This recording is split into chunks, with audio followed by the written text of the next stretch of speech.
What's up, guys?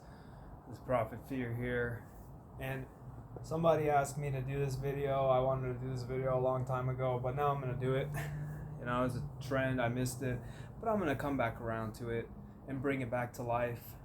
What are we talking about today? We're talking about what are the 10 best exercises for muscle growth for me, not for you, for me.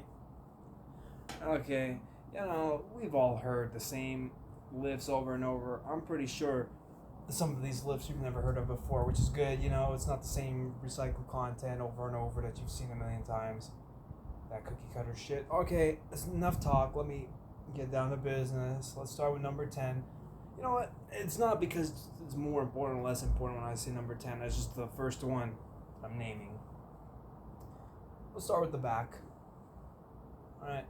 So, as far as hitting the most muscles or like the most productive exercise I can think of vertically is a sternum pull down. I'm not going to say close grip, wide grip, but I do close grip, especially neutral grip. And when I say sternum pull down, I mean, say you have the bar over here extended and you retract, depresses the traps, and when you pull down, you lean back and you pull.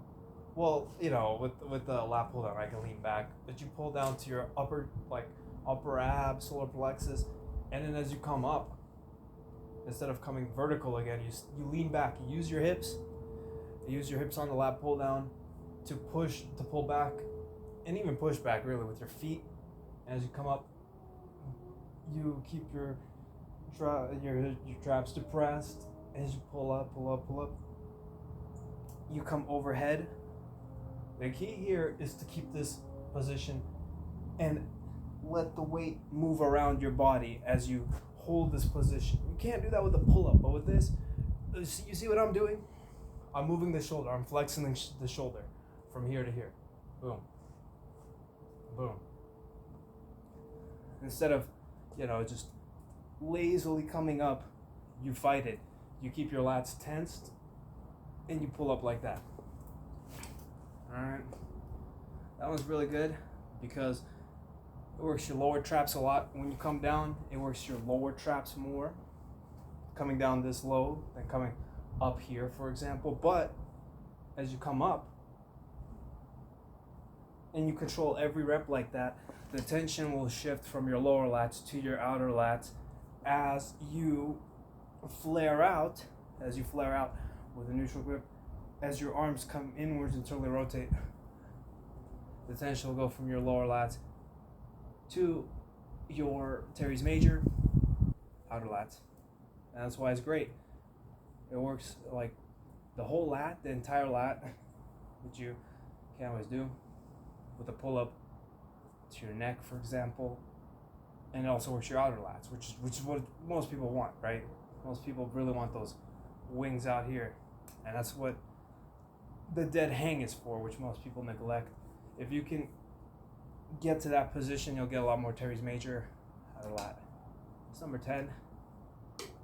Number 9, still back, we're going to do barbell row, because I like them free weighted, flexion style. So what does that mean? It means as we come up, as we go down, we let the bar drift up towards our face, because this function is also working the teres major from going from here, from this adducted position to this abducted position. So as you can see, as the bar goes up higher, your shoulder elevates like that, like a lateral raise, but at a different angle.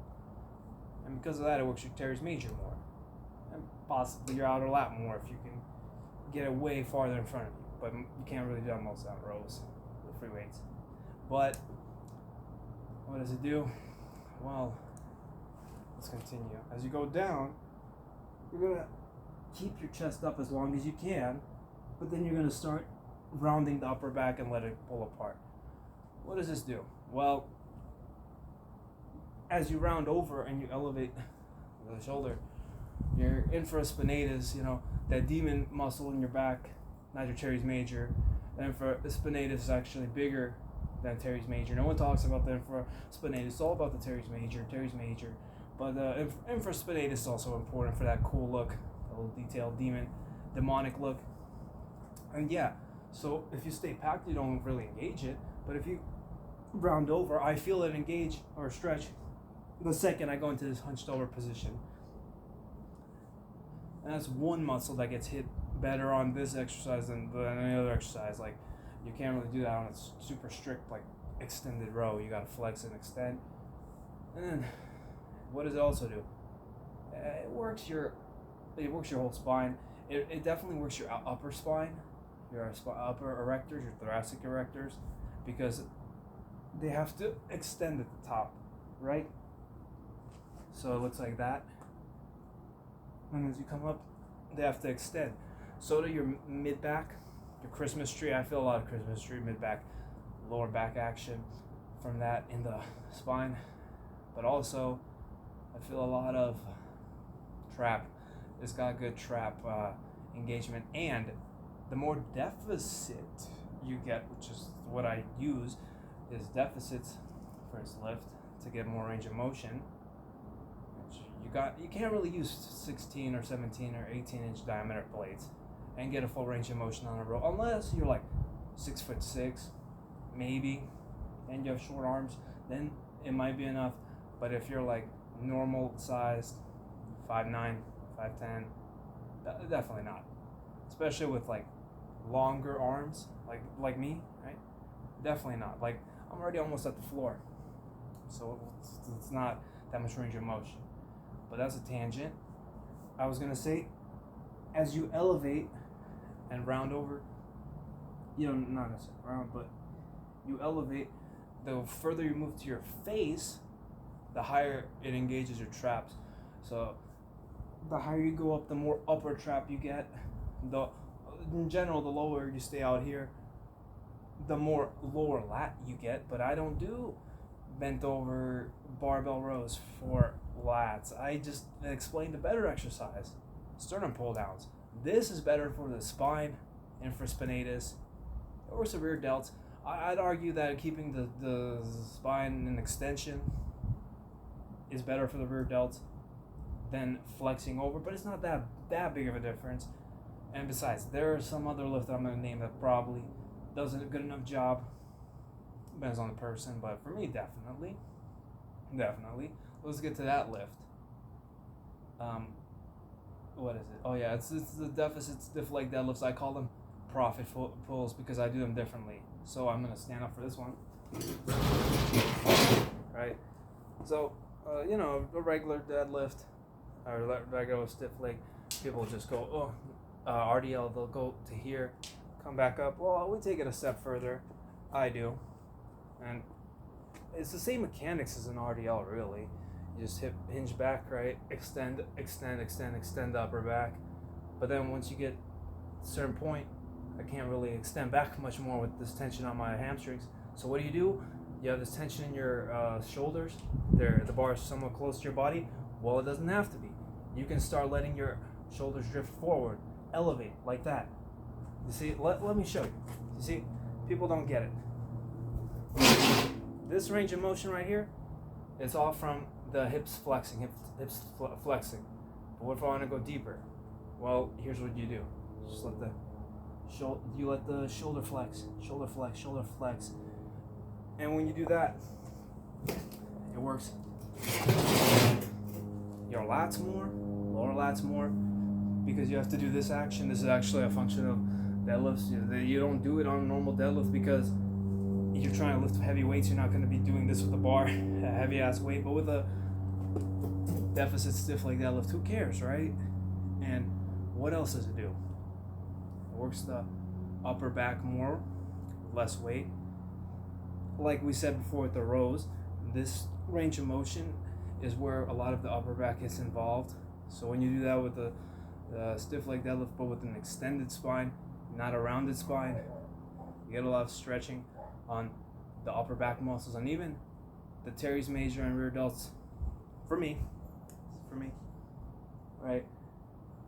So the reason why I would rather have it have the flexion row instead of an extended row neutral spine is because with a stiff leg deadlift off a deficit, you get the benefits of the extended spine on the back musculature, but also what it does is it increases the distance between your hamstrings and your hips, and that means by using less weight, you're actually working the hamstrings really hard as it moves away, and you keep the tension in your hamstrings. Shut the fuck up.